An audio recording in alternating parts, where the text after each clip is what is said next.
Hi, my name is Melissa Gallagher, and I'm a teacher at Pinelands Regional Junior High School. I teach 8th grade pre-algebra. This is my 6th year at Pinelands, and I teach both in-class support and general education classes. And here's a picture of my classroom. So I want to show you the first lesson that we had to do in class. It was a data and visual lesson plan. These correlate with each other. The next standard that goes with this lesson is to gather data, examine patterns, and apply information for decision making using digital tools and resources. So I chose to use the subject to do the subject percent proportions. So here's my data lesson. And what I chose to do was to take a survey with all of my classes and ask them how often do they use technology in their class. Now, obviously, when my students do it, we would do it per class. I would put them in groups of 2 or 3, and they would be able to calculate the percent proportions of each category of hours a day students use technology. I want them to display in Microsoft Excel through a pie chart or any other graph of their choice, and then they're going to discuss and analyze the results in one paragraph. So here's our New Jersey Common Core standards. And here's the visual that goes with it. Now I broke it up into 6 different categories. How much time a day do you spend on technology? And this included cell phones, tablets, the internet. The 6 categories were less than a half hour to an hour, 1 to 2 hours, 2 to 3 hours, 3 to 4 hours, or 4 to 5 hours. Once we did this, we used percent proportions to calculate the percentage of each category. So here are the percentages. And then after we calculated each percentage, we're going to also display our data and the other visual of Microsoft Excel. Here's Microsoft Excel. So I have the chart up here. And the first chart that I want all the students to do was a pie chart. It's an easy way to display data, especially percentages. Now, if you look here, 13%, which I was kind of surprised about, use technology less than a half hour a day. But if you look in these 3 categories, 2 to 3 hours, 3 to 4 hours, and 4 or more hours, about 65% of my student population is on the computer or some sort of technology, their cell phones, a day. So it's a good percentage. And technology is a great motivational tool with my students. Every time I talk about technology, they're very into the subject and they love talking about it and showing me things. So here's the bar graph that I did as well. And they can do any other graph the students want to. This is just a visual that I'm showing. And then I wrote a little summary, which I just talked about. A little surprised with 13% being on less than half hour a day. But I'm not surprised that more than 65% were on more than 2 hours a day. So there is my visual. Okay, and the next lesson was the Global Connect lesson. Now the next standard to go with Global Connect is to use collaborative electronic authoring tools to explore common curricular content from multicultural perspectives within other learners.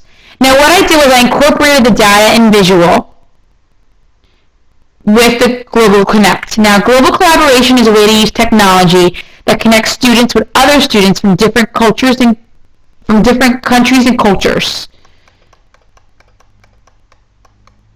So what I did was I went on Iron and this gave me ideas and I thought, you know what, these ideas are similar to what I did with data and visual. So here's some math ideas, connecting math ideas to our lives, which I really liked. That was great ideas. And then I went on ePals and I found another classroom in India who's looking to do the same, to be collaborative with a United States classroom, American culture. And here is the lesson with that. So basically it's the same lesson, but what I wanted the students to see was the similarities and differences between Indian cultures and American cultures when it comes to technology. So just expanding, elaborating what we did in our last lesson, and bringing another culture to it. So they'd set up an ePal account. They would make an ePal friend in India, basically, and they would discuss the differences and similarities of technology with both cultures. So here's the lesson. Same idea. And I thought it was interesting to see the differences between the two. Once we were done with that, I had to watch a webinar during Global Education Conference Week. And I watched Flattening the Globe, resources and ideas for teachers with global potential. The video discussed global product ideas that we can use. It also discussed websites available and web resources, web tools. So it talked about Flat Classroom Project and going global, web tools right here, Wikispaces, which we're using right now, and Emoto Skype. It also discussed that it's very important to have it planned correctly for having a successful global collaboration project, which is time consuming, but it's very motivating for the students. The students want to do these kinds of projects. So that is the global collaborative project. The next one we're going to discuss is the interactive whiteboard lesson. Now I'm looking forward to using this lesson. The net that we're discussing in this lesson, net standard, is to describe and illustrate a content-related concept of process using model simulation or concept mapping software. So for this lesson, the students for homework the night before had to find a circular object and bring it into my classroom. They're going to get into groups of 3 to 4. And they're going to take their objects and a piece of string, and they're going to wrap the string around the circular object and find the circumference of each object. They're going to exchange objects with each person in the group. And then when they're doing that, they're going to have an apple pie recording chart. And here's the apple pie recording chart, and here's the objects. They calculate the distance around the outside of the object, the distance across, and the distance around divided by the distance across. What they're going to see here is pi is always the answer when they figure the last column out. And I want them to see the relationship between circumference and diameter. Once we're done with that, we're going to bring it all together. Okay, I hit the wrong button by mistake, but hopefully I'm back okay. So we're going to bring it all together by using the circle tool, and I really like the circle tool. Okay, so we're going to go to the circle tool, which is right here, and I found this on Illuminations. I love this website. It's a great website, very helpful. So many good lessons. And we're going to hit investigation. And we're going to change the fraction here. We're going to put circumference on top and diameter on the bottom. Press OK. And if you see here, you can move the circle around and put add to table, and has circumference, diameter, and 3.14, which is equal to pi. You can make it smaller, add to table, you're getting the same answer. Keep going, add to table, same answer. So as you can see, you're always going to get that answer. So you'll see the relationship between them. And that's what I am aiming to do in this lesson. So that is the interactive whiteboard activity. The next activity, the next lesson that I just did the other day, was the mobile and handheld device activity. And this was to find the slope of a line. So what we did in class was, for homework, they had to find pictures of everyday objects that have slope. 2 different pictures, positive slope, negative slope, undefined slope. They had to email me the pictures. And what we did was we put the pictures on a coordinate plane whiteboard, and they had to find the slope of each picture. And this correlates with the net standard. Select and use the appropriate tools and digital resources to accomplish a variety of tasks to solve problems. The students were very involved in this. They loved it. Everybody went up and did a problem. They had confidence in the problems, and they actually said to me, "Wow, Mrs. Gallagher, this is fun." So I was very happy to see that and hear that I did my goal, and it made me very happy. I plan on doing this activity again next week with slope-intercept form. And then here's an example. You can press play to see how it works in the classroom. I found it off of YouTube. The next thing we're going to do is the online book club. And the book we had to do is Don't Bother Me, Mom, I'm Learning by Mark Pretsky. Here's our Weebly. You can just go right to the Weebly. And all the comments are posted. Book Talk Week 1, 2, 3, 4, 5. The next thing was the PLN, Personal Learning Network. So I split it up into webinars, search engines, podcasts, social networking, blogs and wikis, and video conferencing. And I plan on using all these tools to share ideas and resources for my PLN. Most recently, I really never went onto YouTube, but I'm finding so many great resources that I can bring into my classroom on YouTube.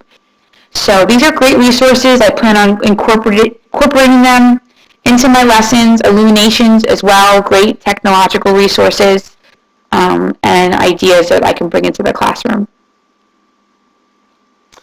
We had to find resources. So 10 resources we had to find. Two resources that I really enjoyed. The first resource was Illuminations. And in Illuminations, if you go onto the website, it has all your standards and lessons. And you could basically pick what grade your standards. There's online activities only you can pick. And I found great ideas that I already brought into the classroom. I love this website. I go to it all the time.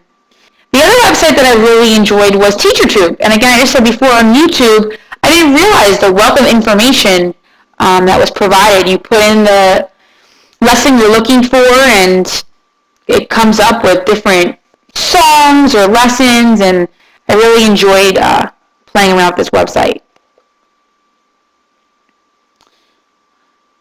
Also, we had to do some video reflections.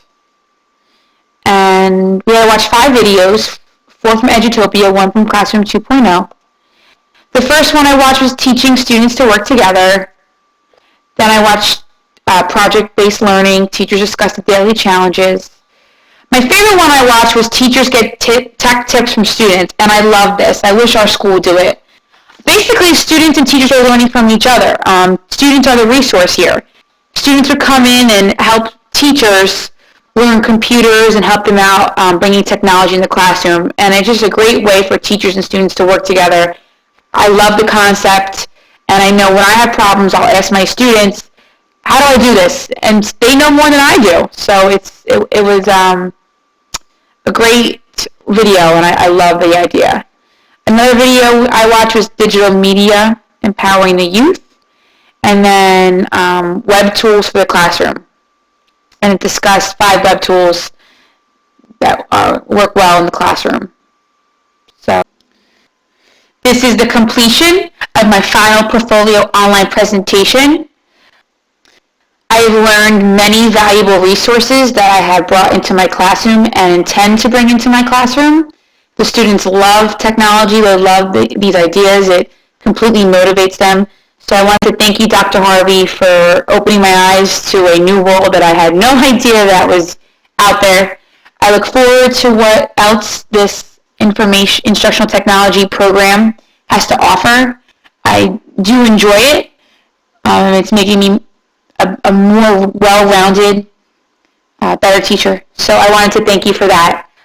Take care and have a great day.